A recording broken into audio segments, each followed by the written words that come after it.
for a phone number. It does not allow us to obtain a wiretap authority for an individual. Well, with the advances in technology, we need to make sure that our laws are also advancing.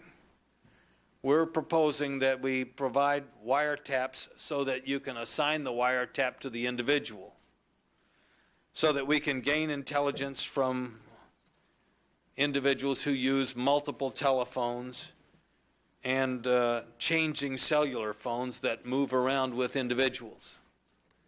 You understand that assigning the authority only to the hardware means that when a person changes hardware, we lose our capacity to surveil. And given the nature and availability of literally disposable telephones in modern society, we need to be able to have the court authority to monitor not the phone, but the telephone communications of a person, and to have that authority stay with the person. Second, current law requires that we obtain a separate wiretap in each jurisdiction of the country where an investigation is being pursued. We would like to change the law so that one wiretap approval can be obtained for all jurisdictions working on an investigation, particularly given the mobility of individuals and the capacity of individuals who are mobile to communicate. This is a reasonable upgrade in our opportunity to help us curtail and combat the threat.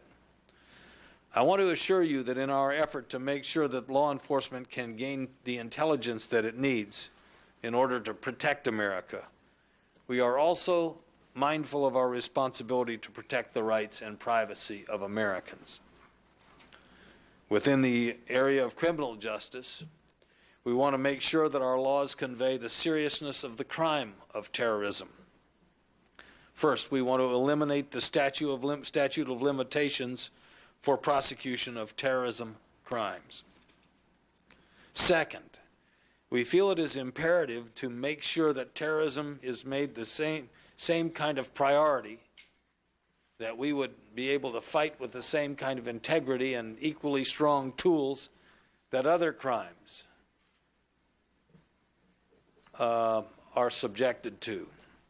For example, we are identifying instances where the law currently makes it easier to prosecute drug trafficking and organized crime or espionage than it is to prosecute terrorism. If terrorism has not had a priority in the criminal justice system previously, it's time for us to understand that it needs to be a priority in the criminal justice system now. Let me give you two examples we have for increasing the penalties and elevating our capacity to deal with terrorism. A person who harbors a person involved in espionage is subject to stiffer penalties than a person who harbors an individual involved in terrorism. We think this reflects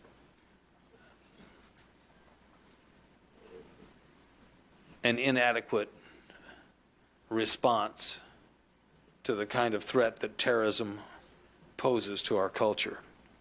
Within financial infrastructure, it is important to have an understanding in our laws of the result of offering financial support to a terrorist.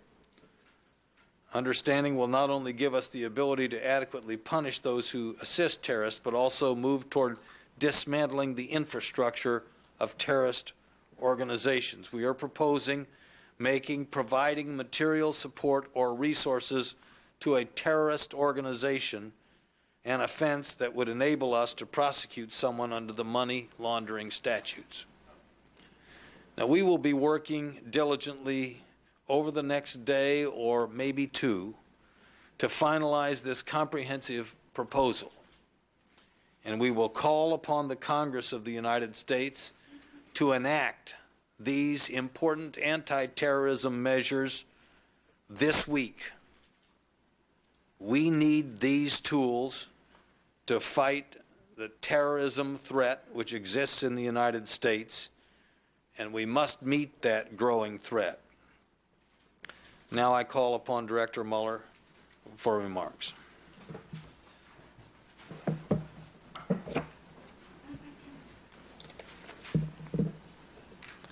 Good afternoon. Before I spend a moment discussing the current investigation, I want to talk briefly about another area of the FBI's responsibilities, and that relates to civil rights. Since the horrific attacks on September 11th, dozens of retaliatory hate crimes have been directed at members of the Arab American community, including assaults, arsons, threatening communications, and two possibly, and I say possibly, ethnically motivated murders. Many of these criminal acts have been directed at Muslim houses of worship and at Muslim community centers. And I'll make it very clear, vigilante attacks and threats against Arab Americans will not be tolerated. Though we are all saddened by the recent acts of terrorism against our nation, such acts of retaliation violate federal law and more particularly run counter to the very principles of equality and freedom upon which our nation is founded. The FBI and the Department of Justice are committed to aggressively investigating and prosecuting violations of the federal hate crime laws. We to date have initiated 40 hate crime investigations involving reported attacks on Arab American citizens and institutions. And we are working with the Department of Justice to review other incidents to see if federal violations have taken place. I might also add that the FBI is reaching out to leaders of the Arab American community in each of our 56 field offices across the country. One other note before we discuss briefly this investigation. I want to announce that the FBI is again calling upon the support and assistance of the American people. We are actively seeking and recruiting English-speaking individuals with professional level proficiency in Arabic and Farsi. Those who would wish to join this program must be American citizens who have been permanent residents in the United States for at least 3 of the last 5 years. Each of these individuals who would seek to be employed by the FBI will be evaluated based on experience and education and must pass a thorough background investigation and a language proficiency examination. We ask that anyone who is interested in this and has the proficiency to call 1-866-483-5137, and let me repeat that, 1-866-483-5137. Call that number or check the FBI website at www.fbi.gov. Now, turning to the ongoing investigation, I will say that we now have 500 personnel here in FBI headquarters, representative of 32 agencies, federal, state, and local, working 24 hours a day, coordinating the investigation across the country. And I should say also internationally, because we have more than 30 FBI legal offices across the world involved in the investigation. The AG, Attorney General, already mentioned that we've had 47,000 internet tips. Our hotline has produced 7,800 tips. In addition to that, we've had in excess of 26,000 leads generated through the various field offices. I might finish up by saying that we have, in the course of questioning a number of individuals throughout the country, we have 49 individuals who are currently being detained by the Immigration Service because of some concerns about the status of those individuals in the country. And with that, I think the Attorney General and I would be happy to answer questions. Language barriers hindering the investigation, is that why you're looking for people to speak Arabic and Farsi? We have had a language shortage for a period of time, and I don't think it would be just the FBI. I think it's a number of federal agencies. And we feel at this point in time we can use the additional manpower helping us on with the language issues. Director, how many people have you arrested on material witness warrants or other ones? I cannot and will not give you the total numbers on material witness warrants. It suffices to say that there are a number of material witness warrants that have been issued. They are sealed in most cases, and I cannot give you direct numbers. Yes, sir. Director, why can't you give us those direct numbers? Under seal. A number of the warrants are under seal. Yes, sir. Yes, sir. Could you at least characterize their level of cooperation at this point, the people that you've detained and also the people who are in INS custody, if you're talking to them and if they've been providing valuable information? Well, it's hard to generalize. There are individuals cooperating, yes. There are a number of individuals that are not cooperating. Next question. Yes, sir. I'm sure you're aware of reports that there have been names on watch lists in which there have been gaps in time before CIA information is passed along to the FAA or the FBI or the INS.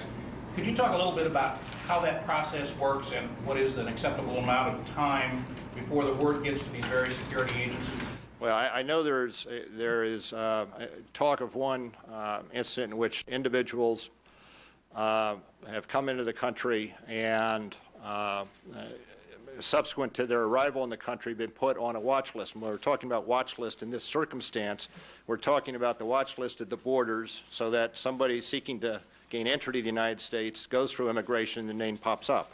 There is an incident where a name had been passed on and the person was already in the country, and the FBI sought to find that individual or individuals. One finds that when they fill out the cards at the border, they can put down Marriott, New York City, and as everybody knows, there are a number of Marriotts in New York City, or Sheraton, Detroit, or Los Angeles. And when we're passed a name and required to find the individual, and we have no identity data other than a hotel or motel, we do the obvious thing and go to either Marriott or Sheraton or the other hotel chain and have them run all the hotels in that vicinity. But it is very difficult quite often to find somebody once they're in the country. Yes, sir. As a follow-up to that, were warning signs missed that might have played a part in this, not only in San Diego but also in Minnesota in the weeks before the attacks? There were no warning signs that I'm aware of that would indicate this type of operation in the country. Yes? We're hearing a number of complaints from the Arab American community that the FBI is targeting people, questioning people based solely on their ethnic background.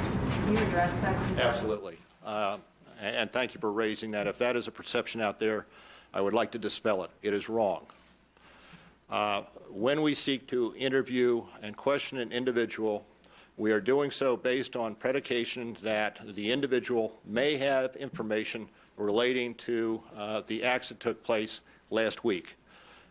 We do not, have not, will not target people based solely on their ethnicity, period, point blank.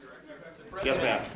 Could you elaborate on what specific changes in laws or technical capability will be necessary to tap and monitor disposable phones and other things like cash, prepaid calling cards? Well, talking specifically about the telephones, there, as we mentioned, a piece of legislation would enable us to obtain wiretap authority for an individual regardless of whether he buys a cell phone on day one and a week later buys another cell phone with another number and moves from cell phone to cell phone seeking to avoid interception. That's a key piece of legislation that would be very helpful to us in monitoring conversations of those we suspect or know to be terrorists. Yes, sir. Director, do you feel, where are these two murders that you